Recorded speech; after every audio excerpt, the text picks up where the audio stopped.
So thank you for joining us.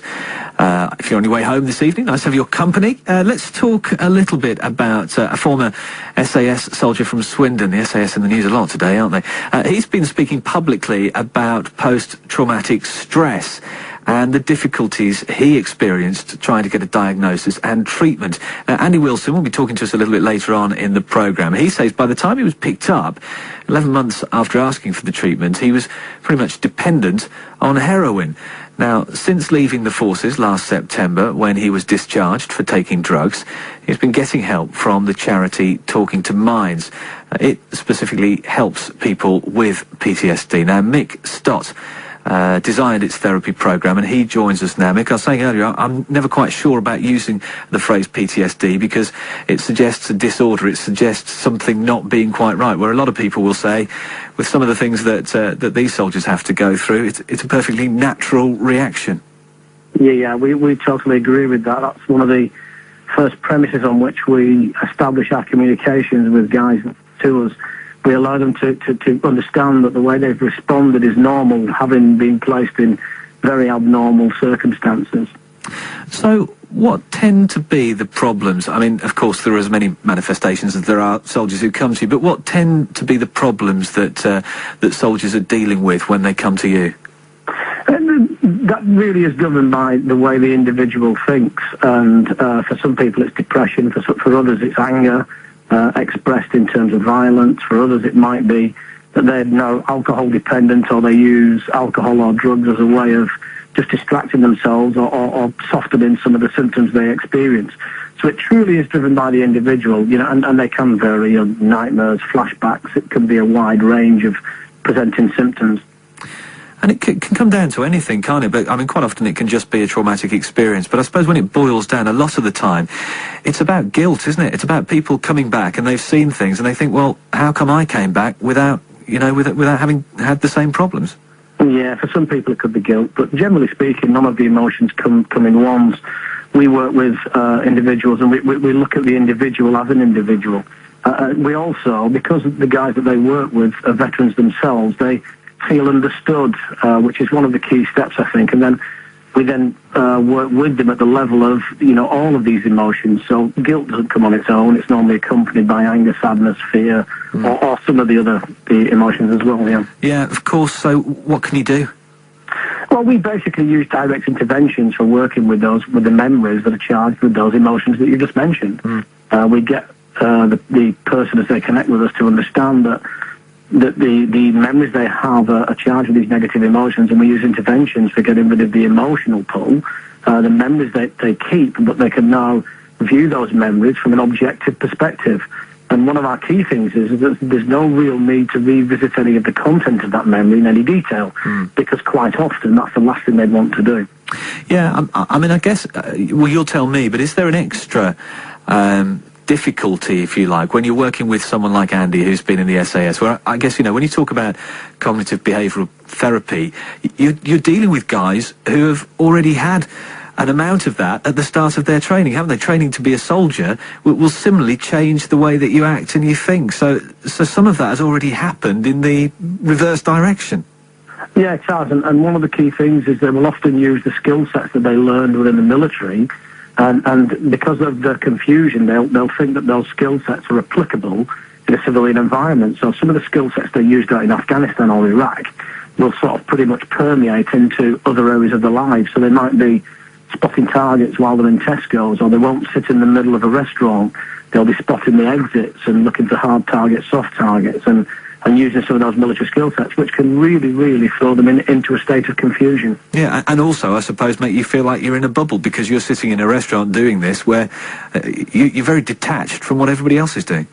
Absolutely, and one of the things that a lot of the guys do regularly is when they go out on operations, they can often detach from their emotions or become no more, go into autopilot, and that can also be a challenge because when they then come back into a loving environment, people within their loving environment, such as a family, might notice, that this person has become detached or withdrawn.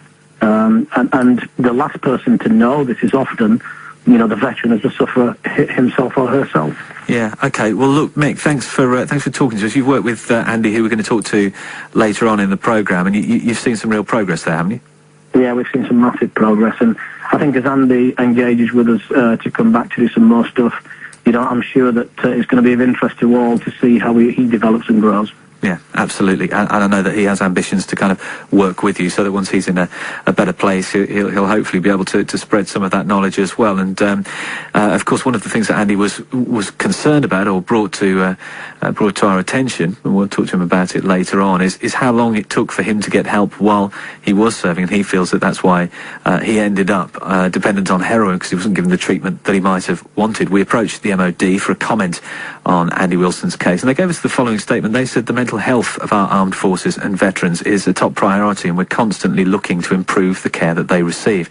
The government is spending an extra £7.2 million on mental health, including 30 more mental health professionals and 24-hour veterans counselling and support helpline. Now, those diagnosed with PTSD as a result of serving in the armed forces receive compensation. So that response from the MOD, and we will hear from Andy later in the programme. Now, 23 minutes after 5 o'clock. Travel.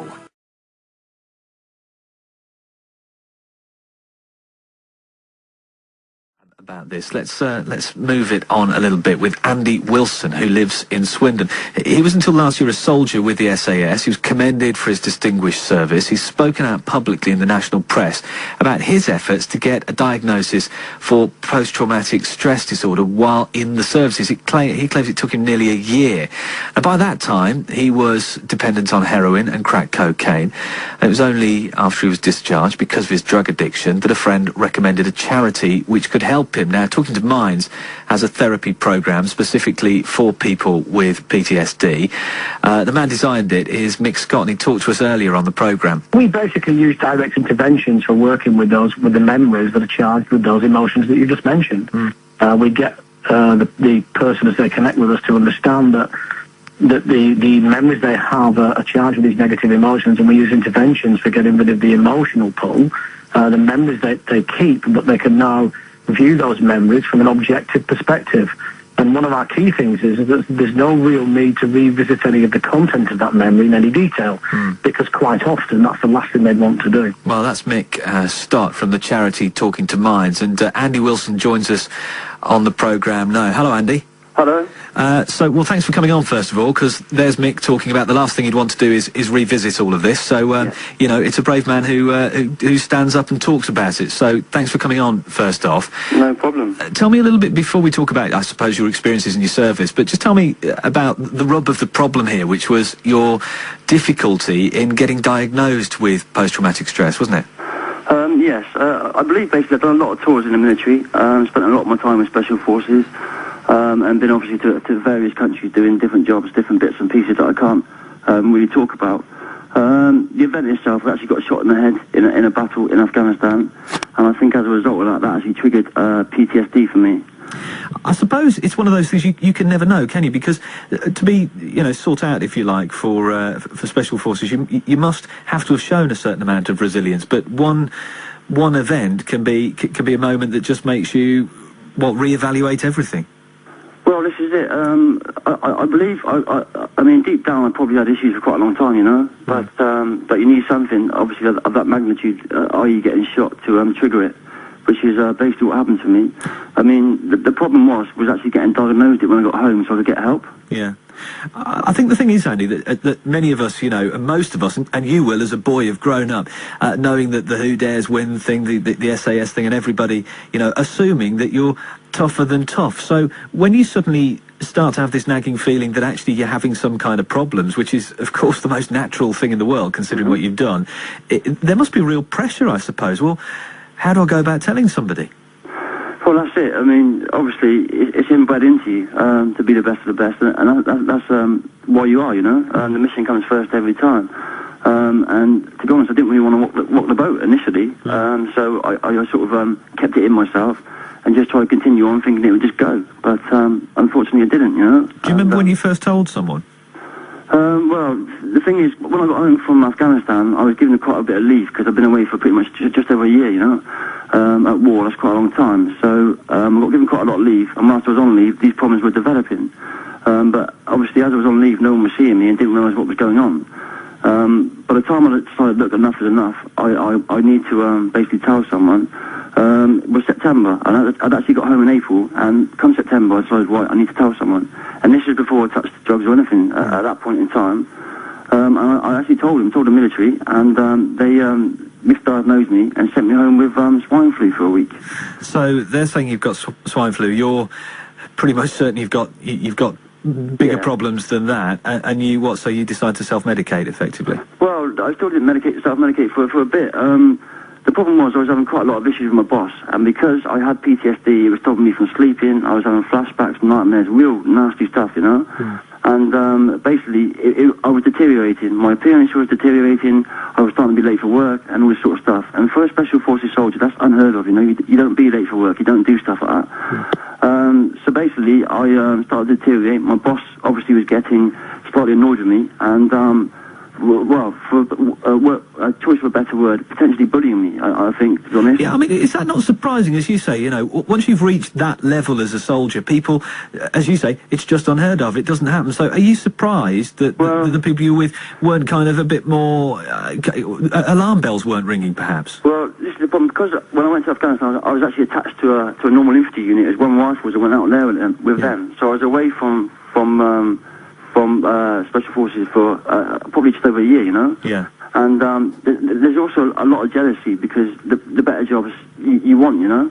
And when I got back, I believe my boss was slightly jealous, to be honest, and his exact words to me were, people that have actually done that, from my experience, don't talk about it. So it made me think that he thought I was lying, you know? Yeah. And that was the problem. So anytime I tried to seek help, I basically just got blocked and shot down by him. And I think I reported it in September, and it wasn't until February, when I actually had an interview with my sergeant major, that I actually eventually got put into an interview with a psychiatrist. But at that point, obviously, because I'd been shot down every turn, I'd actually started self-medicating, and it was a cry for help, you know? Yeah, so there's you've developed a whether it's an addiction or not at that stage, you're using pretty hard drugs, and you end up, it all comes to a head, and you have to leave the forces. And I guess if you've built a whole career about getting to Special Forces, and you've done that, and you've made those sacrifices, that must have been a really odd day where you kind of, on one level, I suppose you're relieved, are you? And on the other, you must be gutted. Well, it should have been the best time of my life, you know. I just got back into the unit I wanted to get back into. For me, that's an automatic £6,000 a year pay rise, which obviously that's a massive pay rise in one day. I was back with the best again. I just got accommodation for bravery and stuff in Afghanistan, you know, and all of a sudden I'm having these problems. I tell them about these problems. Obviously, it takes such a long period of time for me to get even any recognised sort of help for it. By that time, I was self-medicating. That was February. The problem was, when I was going to see the psychiatrist, who actually diagnosed me initially with post-traumatic stress reaction, not post-traumatic stress disorder. So a small part of it, basically, a small part of the illness. When I was going to see him to get treatment, to get cured, basically, I was that wound up from the bullying from my boss that he couldn't actually treat me, you know? I have to tell you what the MOD say, because it's important we hear their side of the story. And they say, when we spoke to them about this earlier, they gave us a statement. They said that the mental health of our armed forces and veterans is a top priority, and we're constantly looking to improve the care that they receive. The government's spending an extra £7.2 million on mental health, including 30 more mental health professionals and 24-hour veterans counselling and support helpline. Those diagnosed with PTSD as a result of serving in the armed forces receive compensation. If an individual is administratively discharged, pension entitlements are not affected. So that from the MOD. But in your case, it wasn't the MOD who ended up really helping you. It was Talking to Minds. You must be pleased that you finally found them. Well, there's another part of the story. Obviously, but when I got in there, I wasn't getting the help I needed. I was basically... For me, the military were more interested in diagnosing me with post-traumatic stress reaction rather than post-traumatic stress disorder. If I have post-traumatic stress disorder, they have to pay out, they have to give me the medical help, everything they need. If I've got stress reaction, then they don't have to do that for duty care-wise. So rather than actually helping me, what they did is sent me to see every single psychiatrist they possibly could, as far as I'm aware, to try and get me diagnosed. Well, it looked like to me with post-traumatic stress reaction. Okay, so they could just basically get rid of me. Do you think you're on the mend now, Andy? So yeah, I'm a lot better now. Yeah, a lot better. No, I'm really pleased to hear that. I mean, it's really good to have you on the programme. I wish we had longer, but okay. I wish I could ask you questions about your missions, but of course I can't. So there we go. But Andy, but Talking to Minds helped me. I just want to get that one in there before I have to go. Absolutely. Well, good to talk to you, and thanks very much for joining us on the programme. Andy Wilson, who has obviously been through a roller coaster ride in the last little while, and Talking to Minds, who we spoke to earlier on, helping him hopefully to put things back together a little bit. Right, this is Drive on BBC Wiltshire. It's just coming up to